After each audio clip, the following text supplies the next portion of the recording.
যারা দেশ ছেড়ে পালাতে পারবে না তাদের অনেকেই জামাতের পাজামা পাঞ্জাবি পরে তারা বিএনপির রূপে তারা তাদের মাঝখানে মিশে যাবে, এবং তাই হয়েছে। এবং বাকি যারা আছে তারা বিভিন্ন সন্ত্রাসী কর্মকাণ্ডে জড়িত হবে। এবং এও বলেছি গত ৫-৬ বছর ধরে যে আওয়ামী লীগ যে পরিমাণ টাকা পয়সা এবং অস্ত্রশস্ত্র রেখে যাবে তা দিয়ে কোনো সরকারকে পরবর্তীতে স্থিতিশীল হতে দিবে না। এই যে ডক্টর খলিল কোনো কিছু না জেনেই যুক্তরাষ্ট্রের কথায় লাফাতে শুরু করেছে, এই যে দেশকে বিপদে ফেলছে, এক সময় কিন্তু দেশ বিপদে পড়ার পরে এই প্রফেসর ইউনূসের এই সকল উপদেষ্টারা কিন্তু দেশ ছেড়ে তাদের দ্বিতীয় দেশে চলে যাবে। এখানে যদি বাংলাদেশ আর্মি নিয়োজিত হয়ে যায় তাহলে ভারতের দখল থেকে এটা হাতছাড়া হয়ে যাবে। ভারতের ভয় হচ্ছে এইটা। আর ভারতের সেনাবাহিনী যেহেতু লোটা বাহিনী, আর বাংলাদেশ সশস্ত্র বাহিনী যেহেতু বীর বাহিনী, মুসলমান বুক বড় সাহসের বাহিনী, হাসিনা 16 বছরে অনেক ধ্বংস করার চেষ্টা করেছে, আল্লাহর রহমতে তাও পারে নাই। উপরের লেভেলে 10-5টাকে পচে গেছে, নষ্ট হয়ে গেছে। বাকি সশস্ত্র বাহিনী কিন্তু আলহামদুলিল্লাহ ঠিক আছে, দেশপ্রেমিক আছে, আল্লাহর প্রতি ভয় আছে। সুতরাং ভারত জানে যে বেলা শেষে বাংলাদেশ সশস্ত্র বাহিনী ওই কালাদান প্রজেক্ট খেয়ে দিবে, ভারতের হাত থেকে ছেড়ে নিবে।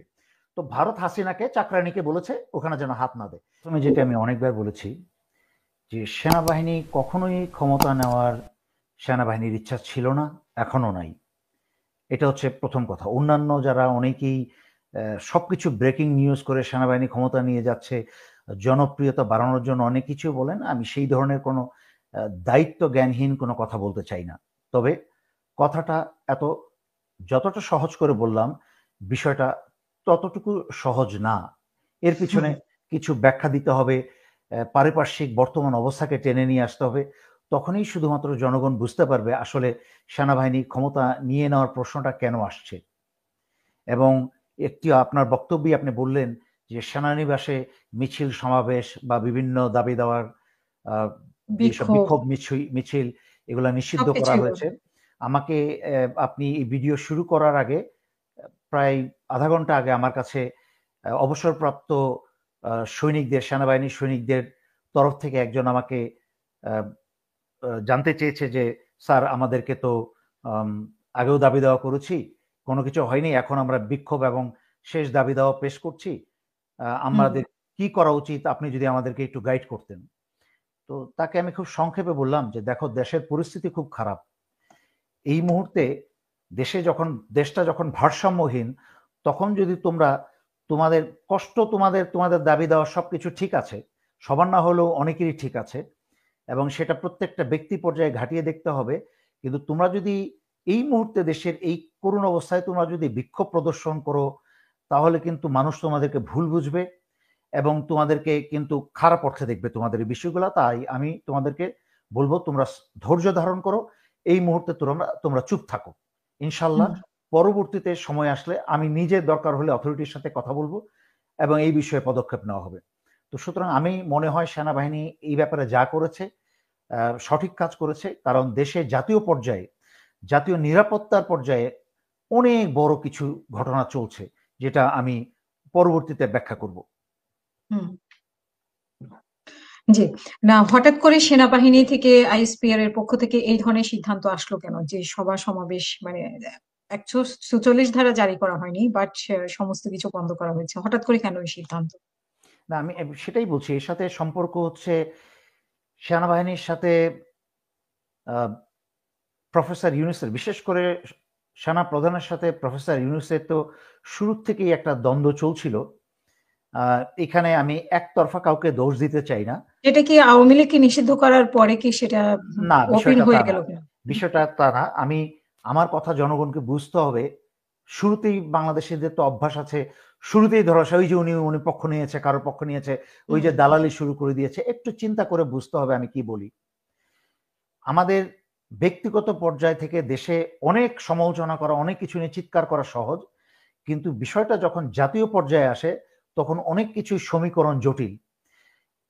আওয়ামী লীগকে নিষিদ্ধ করার ব্যাপারে অনেকেই নিষেধ করেছে, বিশেষ করে সেনাপ্রধান আওয়ামী লীগকে নিষিদ্ধ করার ব্যাপারে যেটা বলেছে, আমি যতটুকু বুঝি আমার দৃষ্টিকোণ থেকে, সেনাপ্রধানের সাথে এই ব্যাপারে ওনার বক্তব্য, ব্যক্তিগত বক্তব্য আমি জানি না, আমি শুনিও নাই। আমার যেটা মনে হয় যে আজকে একটা দলকে যদি নিষিদ্ধ করা হয়, এই দলের তো অনেক অনুসারী আছে, তারা তো দেশ ছেড়ে বাইরে চলে যাচ্ছে না। যখন তারা আমি সহজভাবেই, আওয়ামী লীগ তো একটা দুষ্কৃতিকারী দল, একটা জঙ্গিবাদী দল, তারপরে আমি সহজ ভাষায় ধরে নিলাম যে আওয়ামী লীগ যদি মনে করলাম তারা শুধুমাত্র রাজনীতি নিয়েই চলবে, তাদেরকে তো যদি সেই প্ল্যাটফর্মটা না থাকে যে তারা ভালো হয়ে তওবা করে রাজনীতি নিয়েই কার্যক্রম চালাবে, যখন সেই মাঠটাও বা সেই পরিবেশটাও তাদের না থাকবে, তখন কি হবে? যে আওয়ামী লীগের যেই পরিমাণ অনুসারী আছে, আমি কোনো সংখ্যা বা অনুপাত বলছি না, তারা কিন্তু বিভিন্ন দেশের বিভিন্ন প্রকার অপরাধে জড়িয়ে পড়বে। কারণ কি? অলস মস্তিষ্ক হচ্ছে শয়তানের কারখানা। আমরা ছোটবেলা থেকেই পড়েছি যে আইডল ব্রেইন ইজ কয়জন বা বের হতে পেরেছে? দেশে তো বেশিরভাগ তো তাদের রয়ে গেছে। এক্স্যাক্টলি, বের হতে পেরেছে কারা? যারা billions and billions of dollar পাচার করেছে। এবং আমি গত 5 বছর 6 বছর ধরে বলে আসছি এই কথা, আপনার অনুষ্ঠানেও বহুবার বলেছি, নিজের ব্যক্তিগত লাইভেও বলেছি যে স্বৈরাচারী শেখ হাসিনা ভারতে পালাবে, এবং পালানোর পরে যারা দেশ ছেড়ে পালাতে পারবে না তাদের অনেকেই জামাতের পাজামা পাঞ্জাবি পরে তারা বিএনপির রূপে তারা তাদের মাঝখানে মিশে যাবে, এবং তাই হয়েছে। এবং বাকি যারা আছে তারা বিভিন্ন সন্ত্রাসী কর্মকাণ্ডে জড়িত হবে। এবং এও বলেছি গত 5-6 বছর ধরে যে আওয়ামী লীগ যে পরিমাণ টাকা পয়সা এবং অস্ত্রশস্ত্র রেখে যাবে, তা দিয়ে কোনো সরকারকে পরবর্তীতে স্থিতিশীল হতে দিবে না। এই পরবর্তীতে ইউনূস সরকার 9 মাসে তেমন কিছু করতে পারে নাই, 2-4টা সামান্য জিনিস ছাড়া জাতীয় পর্যায়ে তেমন কিছু করতে পারে নাই। এমনকি সবচেয়ে ভয়ঙ্কর ব্যাপার হচ্ছে যে আওয়ামী লীগের মাঠে দেশের ভিতরে যে টাকাটা রয়ে গিয়েছিল, সেটা দেশের ভিতরে বিভিন্ন লোক, তার মাঝখানে বিএনপির অনেক সুবিধাবাদী লোক এবং অনেকেই কিন্তু সেই টাকাটা তাদেরকে, আওয়ামী লীগদেরকে আশ্রয় দেওয়ার নাম করে তাদের কাছে টাকাটা হাতিয়ে নিয়েছে। কিন্তু একটা ভয়ঙ্কর বিষয় খেয়াল করে দেখেন, আওয়ামী লীগের রেখে যাওয়া হাজার হাজার অস্ত্র এখনো কিন্তু সমস্ত আওয়ামী লীগের লোকের কাছে রয়ে গেছে, হাতে না থাকলেও মাটির নিচে বিভিন্ন গোপন স্থানে রয়ে গেছে। আমি 5ই আগস্টের পরে এটা নিয়ে বেশ কয়েকবার লাইভ করেছিলাম। তখন কিন্তু সরকারের তরফ থেকে এবং সেনাবাহিনীর তরফ থেকে যৌথ বাহিনীর একটা আধা খেঁচড়া একটা পদক্ষেপ নেওয়া হয়েছিল অস্ত্র উদ্ধারের। আসলে সেটা কিন্তু তারপরে ওখানেই মারা যায়। এটা কিন্তু এটার কিন্তু আর আমরা কোনো প্রকার কার্যকরী পদক্ষেপ দেখি নাই, অগ্রগতি দেখি নাই, যার ফলে আওয়ামী লীগের হাতে কিন্তু অস্ত্র রয়ে গেছে। তার মানে কি হলো আমার কথাটার অর্থ? আওয়ামী লীগের যদি রাজনীতি বন্ধ করে দেওয়া হয়, নিষিদ্ধ করা হয়, তাহলে যে অলস মস্তিষ্কের বা এই যে আইডল ব্রেইনের যে ছেলে পেলেগুলা, সন্ত্রাসীগুলা, যারা গত 16 বছর সন্ত্রাসী করেছে, তারা আবার সন্ত্রাসী জগতে ফেরত যাবে। কিন্তু বাংলাদেশের বর্তমান সরকারের যে পরিস্থিতি, আধা কাঁচরা পরিস্থিতি, পুলিশের অর্ধেক কাজ করছে না, প্রফেসর ইউনূসের বিদেশি নোবেল প্রাইজের ব্রেইন ছাড়া আর কোনো ব্রেইন কাজ করছে না, এবং ওনার সরকারের ভিতরে শুধুমাত্র দ্বৈত পাসপোর্টধারী কি বলে এনজিওর লোকজনরা রয়ে গেছে, যারা দেশের পরিস্থিতি অস্থিতিশীল হলে ইসরায়েলে যখন ইয়েমেনের এবং হামাসের আক্রমণ বেশি বেড়ে যায়, তখন ইসরায়েলের লোকরা করে কি, তাদের তো সবারই 100% সবার অন্য দেশের পাসপোর্ট আছে, আমেরিকা, ইংল্যান্ড, কানাডা, অন্যান্য দেশের পাসপোর্ট আছে, তারা ইসরায়েল ছেড়ে চলে যায়। তো আমাদের ইউনূস সরকারের বেশিরভাগই কিন্তু অন্য দেশের পাসপোর্ট আছে। এই যে ডক্টর খলিল কোনো কিছু না জেনেই যুক্তরাষ্ট্রের কথায় লাফাতে শুরু করেছে, এই যে দেশকে বিপদে ফেলছে, এক সময় কিন্তু দেশ বিপদে পড়ার পরে এই প্রফেসর ইউনূসের এই সকল উপদেষ্টারা কিন্তু দেশ ছেড়ে তাদের দ্বিতীয় দেশে চলে যাবে।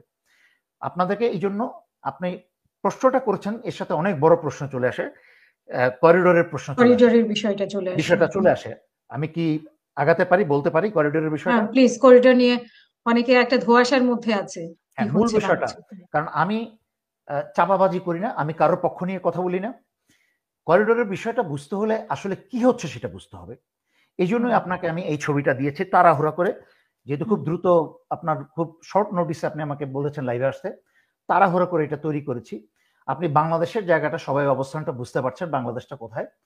এবং তারপরে আপনারা দেখতে পাচ্ছেন যে বাংলাদেশের ছবিতে আপনাদের ডান পাশে মায়ানমার, তার নিচে লাল দাগ দিয়ে আমি একটা পথ দেখিয়েছি যে মালাক্কা স্ট্রেইট। এই মালাক্কা স্ট্রেইটটা হচ্ছে মালয়েশিয়া, এবং এই যে মালয়েশিয়ার পাশ ঘিরে যে চায়নার থেকে মালাক্কা স্ট্রেইট হয়ে চাইনিজ সমস্ত বাণিজ্য, সমস্ত সরবরাহ রাস্তা কিন্তু এইটা। এবং যুক্তরাষ্ট্র চাচ্ছে এই মায়ানমারের সিটুই, যেটা সিটুই নিয়ে আমি আগে আরো কয়েকটা লাইভ করেছি, ভিডিও দেখিয়ে, আপনার নিশ্চয়ই মনে আছে, আপনার অনুষ্ঠানেও আমি দেখিয়েছিলাম। এইখানে লাল দাগ দিয়ে আমি এই তীর চিহ্নের সামনেই আমি মায়ানমারের নিচের দিকে, আরাকান স্টেটের নিচের দিকে সিটুই বন্দর আছে। এই সিটুই বন্দরে সামরিক তাদের ঘাঁটি করে। আপনি কি এই তীরের কথা বলছেন? জি জি জি। যে আমার এখান থেকে, আপনার যেহেতু কন্ট্রোল, আমার এখান থেকে মাউস দিয়ে দেখাতে পারছি না, বাট একটাই তো ওই যে তীরের মতো দেখানো হচ্ছে, তার সামনেই বে অফ আরাকানের, বেঙ্গলের এই পাশে, এক্স্যাক্টলি বে অফ বেঙ্গলের ডান পাশে, এবং একটা ক্রস ছোট্ট চিহ্ন দেখছেন মায়ানমারের নিচের দিকে, ওটা হচ্ছে সিচুই বন্দর পোর্ট। তো যুক্তরাষ্ট্র স্বৈরাচারী শেখ হাসিনার সময়ও কিন্তু এই প্রস্তাব দিয়েছিল বাংলাদেশ সশস্ত্র বাহিনীকে ব্যবহার করে আরাকান আর্মিকে সাহায্য করতে, কারণ তারা চাচ্ছিল আরাকান আর্মিকে সাহায্য করে এই এলাকাটাকে দখলে নিয়ে তারা সিটি বন্দরটাকে যুক্তরাষ্ট্রের সামরিক বন্দর বানাতে, সামরিক বন্দর বানিয়ে এই চাইনিজ একটা গুরুত্বপূর্ণ শ্বাসনালী, তাদের জীবন নালী, এই মালাকা স্ট্রিটটাকে বন্ধ করে দিতে। এই মালাকা স্ট্রিটটা বন্ধ করে দিলে চাইনিজের ব্যবসা বাণিজ্যের কিন্তু 12টা বেজে যাবে। তো সেই জন্য তারা করছে কি, এই যুক্তরাষ্ট্র চাচ্ছে বাংলাদেশকে ধ্বংস করে, বাংলাদেশকে অপব্যবহার করে যুক্তরাষ্ট্রের সুবিধা আদায় করার জন্য। আপনি ম্যাপটা একটু আবার দেন, আমি আরেকটা জিনিস দেখাবো আমি। এবং আপনি ভারতের বাম পাশে পাকিস্তানের গুরুদুয়ার পোর্টে দেখে, যে গুরুদুয়ার পোর্টটা আমি সর্বভাবে ছবিতে ক্রস চিহ্ন দিয়ে আমি গুরুদুয়ার পোর্ট দেখিয়েছি। এই যে একটা করা মানে লোকেশন এক্স্যাক্টলি সবচেয়ে বাম পাশে উপরের দিকে যেটা দেখিয়েছি, এটা হচ্ছে পাকিস্তানের গুরুদুয়ার পোর্ট। এই গুরুদুয়ার পোর্টটা কিন্তু পাকিস্তান যেই বুদ্ধিমান কাজটা করেছে, পাকিস্তান চীনের সাথে $65 বিলিয়ন খরচ করে একটা সড়ক যোগাযোগ ব্যবস্থা ইতিমধ্যে তৈরি করে ফেলেছে। সুতরাং মালাকা স্ট্রিট যদি যুক্তরাষ্ট্র বন্ধ করে দেয়, পাকিস্তানের কিন্তু কোনো ক্ষতি হবে না, ক্ষতি হবে বাংলাদেশের, ক্ষতি হবে অন্যান্য দেশের। এই জায়গায় অন্যান্য দেশ ক্ষতিগ্রস্ত হবে। এখন আপনি ম্যাপ সরিয়ে নিতে পারেন। আশা করি বাংলাদেশের জনগণকে আমি সহজ ভাষায় মূল সমস্যাটা বুঝাতে পেরেছি। সুতরাং ডক্টর খলিল পড়েছে, একটু আগে যেতে হয়, কারণ অনেকে মনে করবে যে আমি জেনারেল ওয়াকারের পক্ষে কথা বলছি। না, আমি বাস্তবতা তুলে ধরছি। স্বৈরাচারী শেখ হাসিনার সময় যখন যুক্তরাষ্ট্র প্রস্তাব দিয়েছিল, তখন পরের দিনেই কিন্তু অজিত দোভাল ঢাকায় চলে আসে শেখ হাসিনার সাথে। শেখ হাসিনাকে হুঁশিয়ারি দিয়ে যায়, খবরদার বাংলাদেশ সশস্ত্র বাহিনীকে যেন আরাকানে ইনভলভ না করা হয় বা এখানে নিয়োগ না করা হয়। তখন স্বৈরাচারী শেখ হাসিনা পরের দিনই সকালে পত্রপত্রিকায় বড় করে আসছে, হাসিনা বলেছে আমাদের সবাইকে ধৈর্য ধারণ করতে হবে। তো যেহেতু হাসিনা ভারতের চাকরানি ছিল, সে ভারতের নির্দেশ শুনেছে। বাংলাদেশের স্বার্থ এইটা সেটা, বাংলাদেশকে ভালোবেসে বাংলাদেশের স্বার্থ রক্ষায় যে সেটা করেছে তা কিন্তু সে করে নাই। আচ্ছা, এখন আসি, মানে সে যে বলেছে যে আমি দিলে আমি থাকতে পারতাম বা আমি খুশি করতে পারতাম, এইসব বকওয়াস কথা। সে ভারতের আদেশ নিজের জন্য না, তার ভারতের জন্য, 100% ভারতের স্বার্থের জন্য। আমি ভারতের স্বার্থ কি সেটাও আমি বেশ কয়েকবার ব্যাখ্যা করেছি। 9 মার্চ 2024 সালে আমি পুরো ম্যাপ দেখিয়ে, এইভাবে ম্যাপ দেখিয়ে ব্যাখ্যা করেছি যে কালাদান প্রজেক্ট, ভারত ইতিমধ্যে প্রায় $1 বিলিয়ন বিনিয়োগ করেছে কালাদান প্রজেক্টে। কলকাতা থেকে বে অফ বেঙ্গল হয়ে এই সিচুই বন্দরে তারা $500 মিলিয়ন ভারত ব্যয় করেছে এই মায়ানমারের সিচুই বন্দরে। এই সিচুই বন্দর হয়ে কালাদান নদী হয়ে মিজোরামে প্রবেশ করবে গাড়ি পথে। এটা হচ্ছে ভারতের পরিকল্পনা। সুতরাং এখানে যদি বাংলাদেশ আর্মি নিয়োজিত হয়ে যায়, তাহলে ভারতের দখল থেকে এটা হাতছাড়া হয়ে যাবে। ভারতের ভয় হচ্ছে এইটা। আর ভারতের সেনাবাহিনী যেহেতু লোটা বাহিনী, আর বাংলাদেশ সশস্ত্র বাহিনী যেহেতু বীর বাহিনী, মুসলমান বুক বড় সাহসের বাহিনী। হাসিনা 16 বছরে অনেক ধ্বংস করার চেষ্টা করেছে, আল্লাহর রহমতে তাও পারে নাই। উপরের লেভেলে 10-5টাকে পচে গেছে, নষ্ট হয়ে গেছে। বাকি সশস্ত্র বাহিনী কিন্তু আলহামদুলিল্লাহ ঠিক আছে, দেশপ্রেমিক আছে, আল্লাহর প্রতি ভয় আছে। সুতরাং ভারত জানে যে বেলা শেষে বাংলাদেশ সশস্ত্র বাহিনী ওই কালাদান প্রজেক্ট খেয়ে দিবে, ভারতের হাত থেকে ছেড়ে নিবে। তো ভারত হাসিনাকে চাকরানিকে বলেছে ওখানে যেন হাত না দেয়।